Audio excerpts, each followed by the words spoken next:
ശബരിമല സ്വർണ്ണക്കൊള്ള കേസിൽ ജാമ്യത്തിലിറങ്ങിയ ഉണ്ണികൃഷ്ണൻ പോറ്റിയും ബി മുരാരി ബാബുവും SITക്ക് മുന്നിൽ ഹാജരായി. സാമ്പത്തിക ഇടപാടുകൾ അന്വേഷിക്കുന്നതിന്റെ ഭാഗമായി എൻഫോഴ്സ്മെന്റ് ഡയറക്ടറേറ്റ് ഉണ്ണികൃഷ്ണൻ പോറ്റിക്ക് ഉടൻ സമൻസ് അയച്ചേക്കും. അതേസമയം മുൻ അഡ്മിനിസ്ട്രേറ്റീവ് ഓഫീസർ S. ശ്രീകുമാർ ഇന്ന് EDക്ക് മുന്നിൽ ഹാജരായി.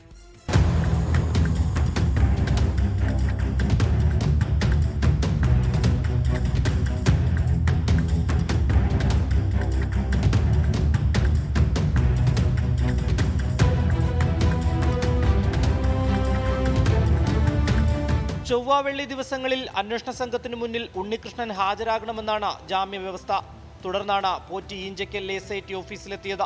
മുഖ്യപ്രതികളിൽ ഒരാളായ മുരാരി ബാബുവും അന്വേഷണ സംഘത്തിനു മുന്നിൽ ഇന്ന് ഹാജരായി. അതേസമയം പ്രതികൾക്ക് സ്വാഭാവിക ജാമ്യം ലഭിക്കുന്നതിൽ വലിയ വിമർശനമാണ് ഉയരുന്നത്.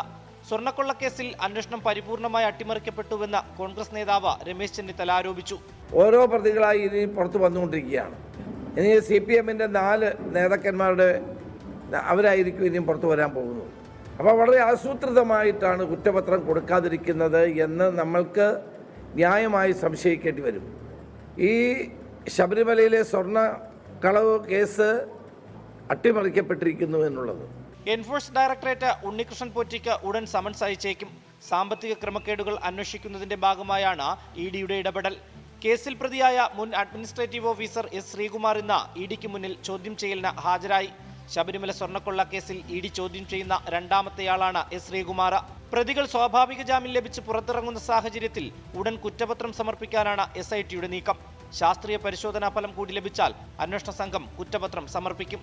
24 തിരുവനന്തപുരം. ലോകത്തെവിടെയായാലും ഏത് സമയത്തും 24 വാർത്തകളും ഓഗ്മെന്റഡ് റിയാലിറ്റി പാക്കേജുകളും എക്സ്പ്ലെയിനറുകളും വിശദമായി കാണാൻ ഞങ്ങളുടെ YouTube ചാനൽ നിങ്ങൾക്ക് സബ്സ്ക്രൈബ് ചെയ്യാം.